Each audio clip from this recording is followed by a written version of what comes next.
I'm Tassi from TaciStudio, and today is Friday, August 18th.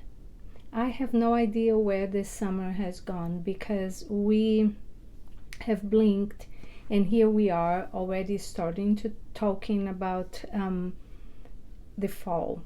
But for us, it's still very much summer here in Portland. I am in Portland, Oregon, and today was a very, very hot day. We are having a heat wave, and it's just been pretty much so hot that we can't go outside. We can't really do anything. This week there were a couple days that we had 105 degrees, which is really not very common in Oregon, but I have to say that it's becoming a little bit more common because in the last few years we have a few days that it's hot like that. But I have to say that even with this hot weather, I have already seen a few yellow leaves and some of the leaves falling on the trees, and that starts to make me very, very excited for the fall. I love the fall. I'm from Brazil, and I didn't get all the different seasons before, so I just absolutely love the change in seasons now. So if this is your first time here, welcome, bem-vinda in Portuguese. And if you are coming back to see me, thank you so much. I always feel so privileged and so happy and excited that you come back to see me, and that when I get also some new people coming and spending some time here with me. If this is your first time here, this is a channel mostly about knitting. I love so many different crafts, but I have to keep trying to tell myself that I have to limit myself a little bit, because otherwise there's only so much time for me to do a lot of different things. I am a grandma and I have a grandson, so I spend a lot of time with my grandson also. And my husband and I, we love to travel, but that's why I think that that knitting and crochet are kind of my favorite also in that sense, because it's so mobile and I can take everywhere, and I do all year round. I am the kind of knitter who loves to take my knitting even when I go to a doctor's appointment or when I go out to dinner. I take my knitting everywhere and I love it. It's not because I'm in a hurry to do it, but it's because I love to do it.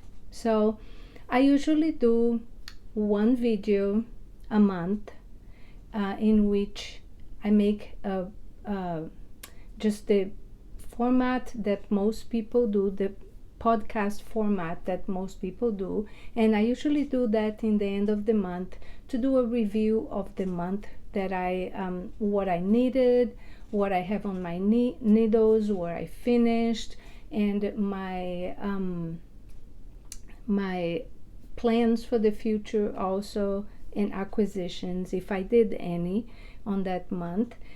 And then I also now been doing once a month review, which I am going to try to call it the Knitter'S review, which is my review of a new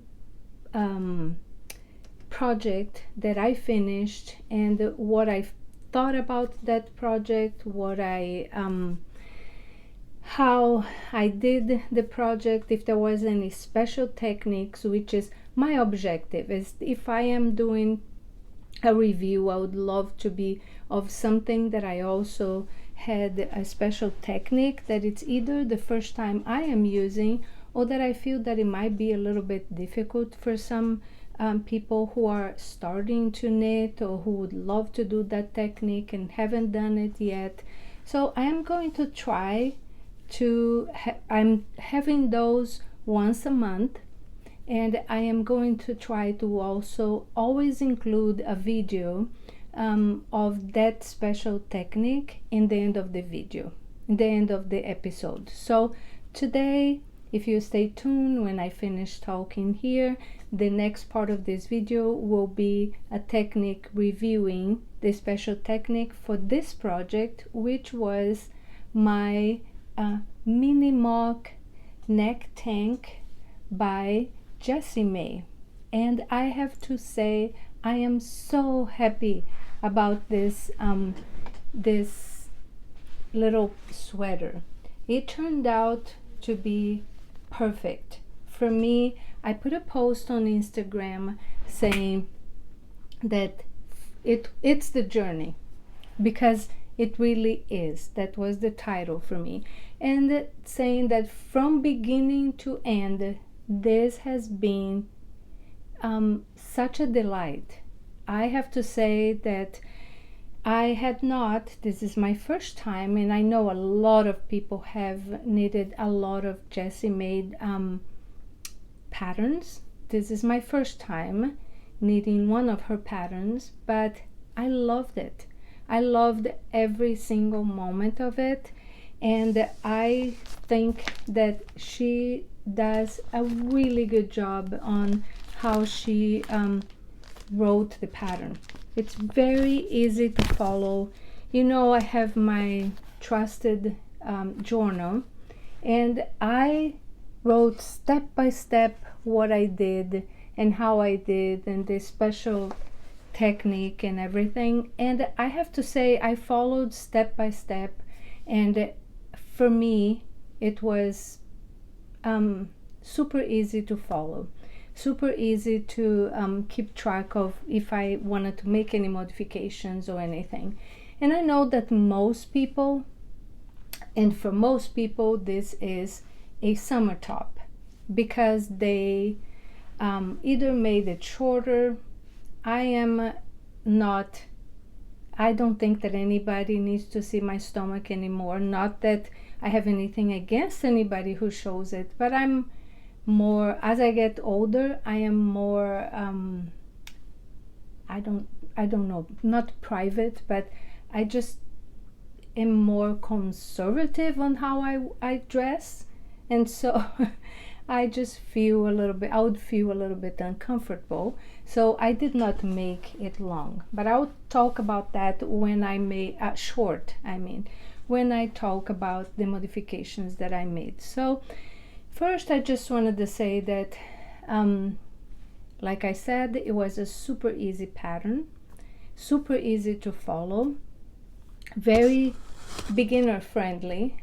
I think that if you are a beginner and want to make a little sweater, this would be a great way of doing, because it's from top down, and then you knit the back part, then you knit this front part, and you put it together, then put this whole top together to work on the round.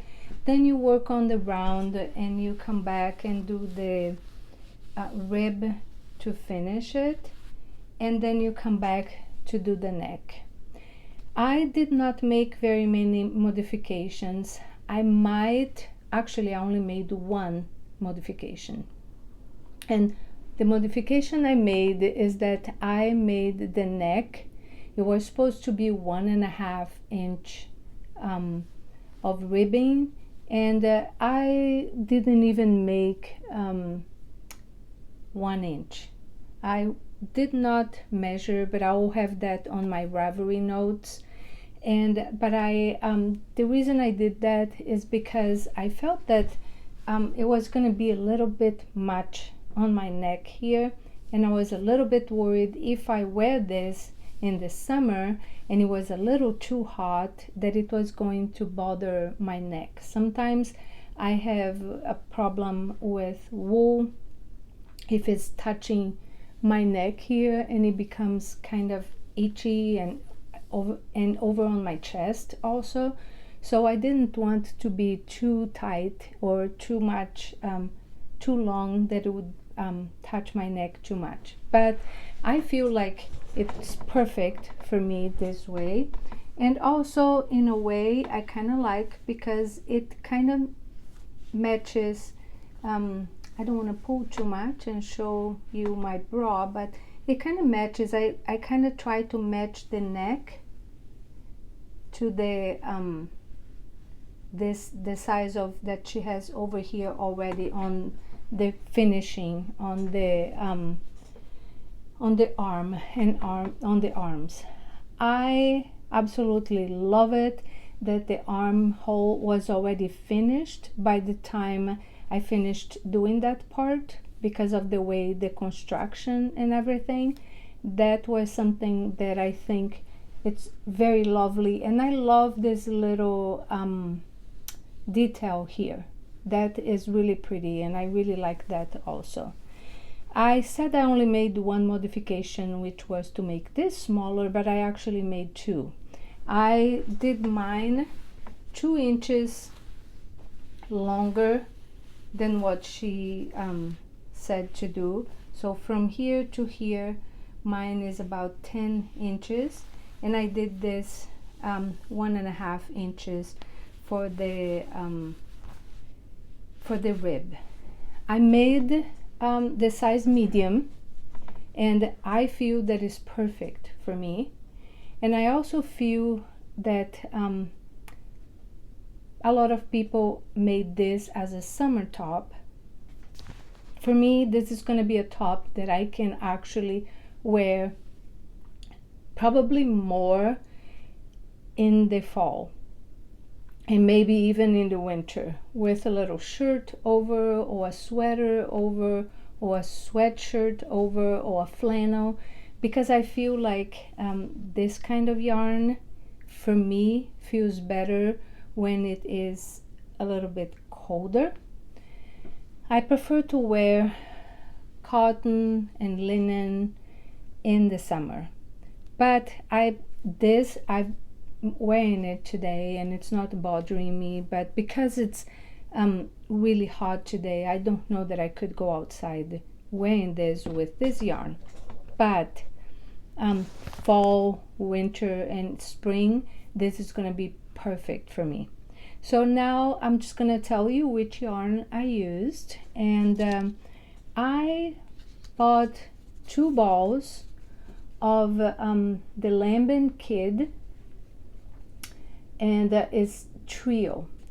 The Lambin Kid trio is 70% merino, 20% cashmere, and 10% nylon.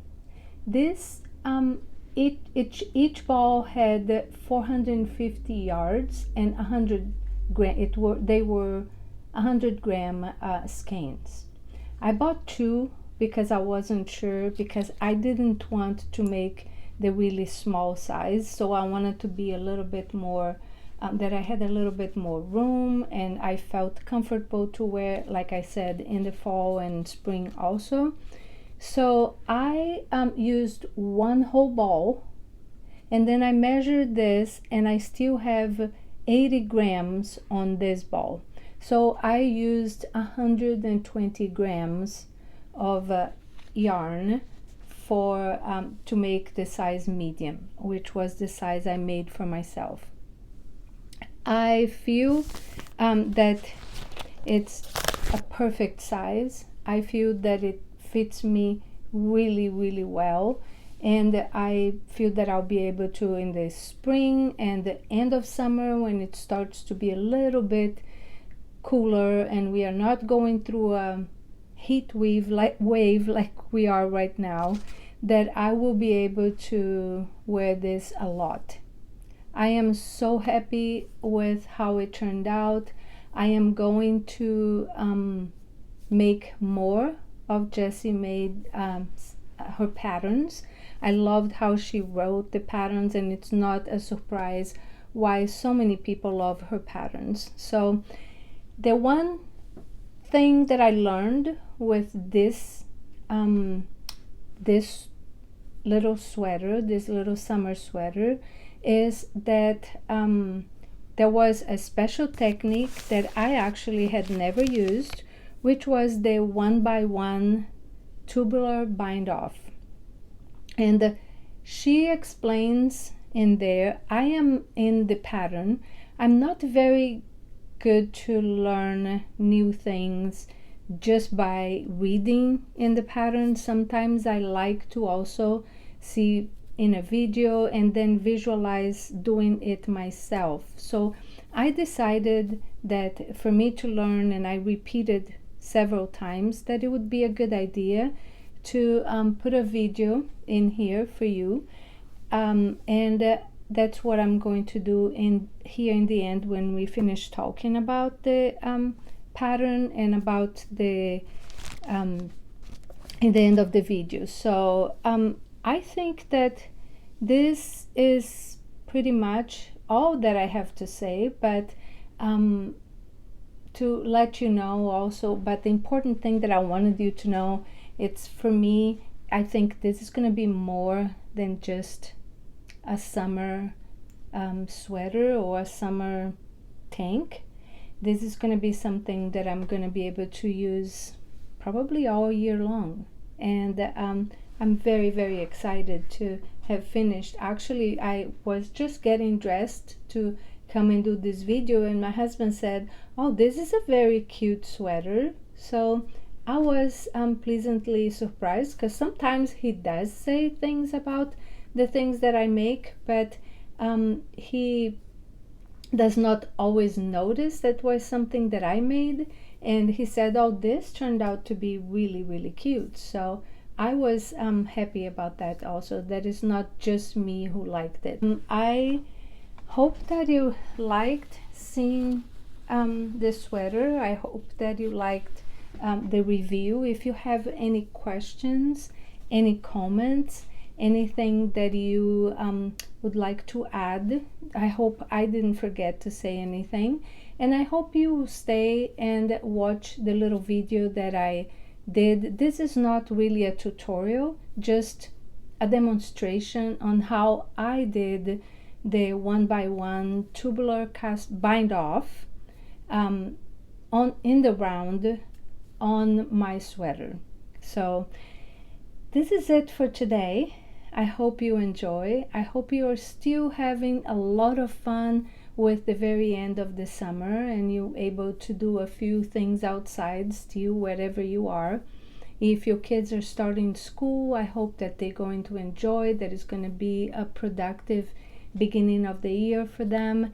And I hope you're getting excited and happy for the beginning of fall, which for us knitters and crocheters, it's a very exciting time.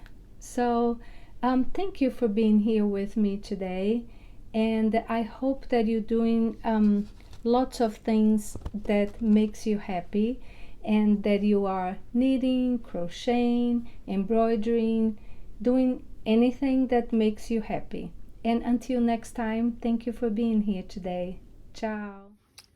So now I'm going to try to show you how to do the tubular bind off, and I'm going to show you how I do it. I am not necessarily going to follow the pattern, but do how I usually do the bind off.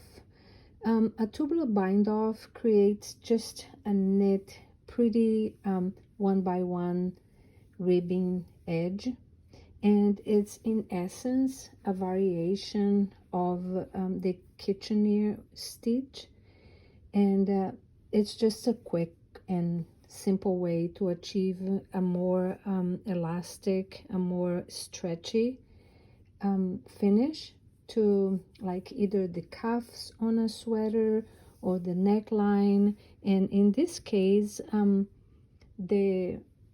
this case of the mini mock, the person who wrote the pattern, Jessie Maed, she recommended to do that off for the neckline and for the very edge of the sweater.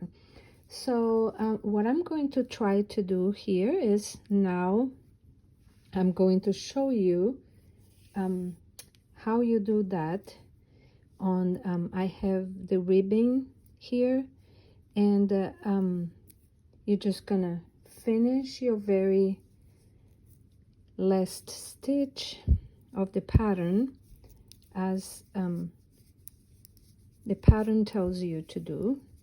And because this is a paid for pattern, there are some things that of course I'm not going to demonstrate or show. I'm just going to show how to do the bind off.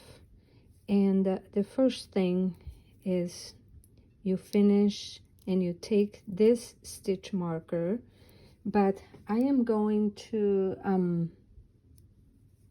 I prefer to start with a knit, so a knit stitch on when I do a tubular cast on. So I am going to also purl that one, so I'm going to start from the with a knit stitch being my very first stitch for this demonstration.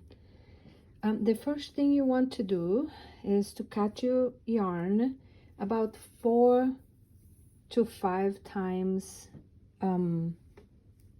the size that you need to go around, a bit more even, because I do not want to end up without having enough yarn to do what I needed to do.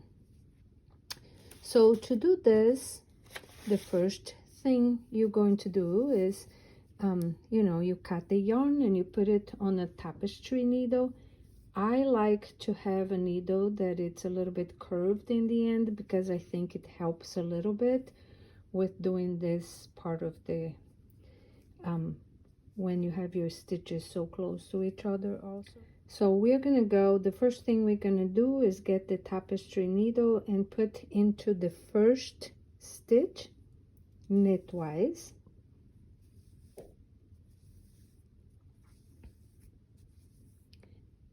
Then we're gonna drop that stitch. Okay, we're gonna skip the next stitch and put the tapestry needle on the next stitch purlwise, and then we're gonna leave the stitch on the needle.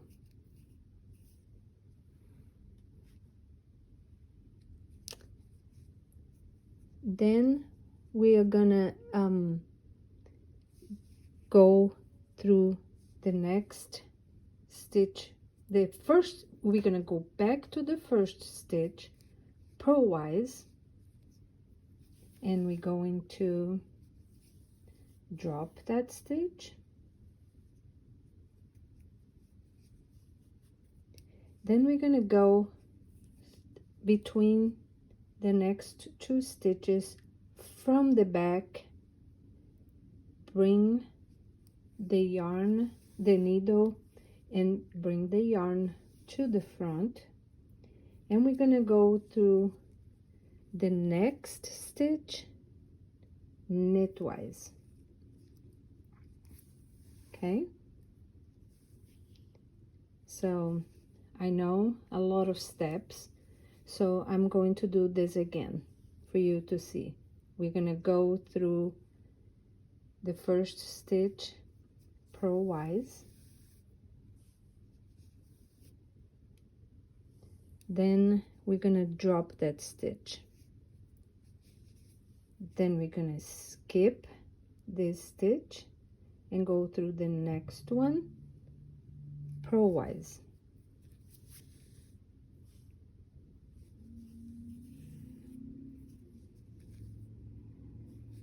We're gonna go back to the first stitch purlwise, and we're gonna drop that stitch,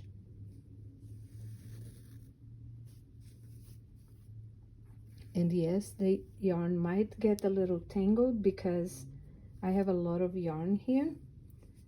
And now we're gonna go between those 2 stitches from the back, bring the yarn to the front, and go through the last one as if to knit or knitwise.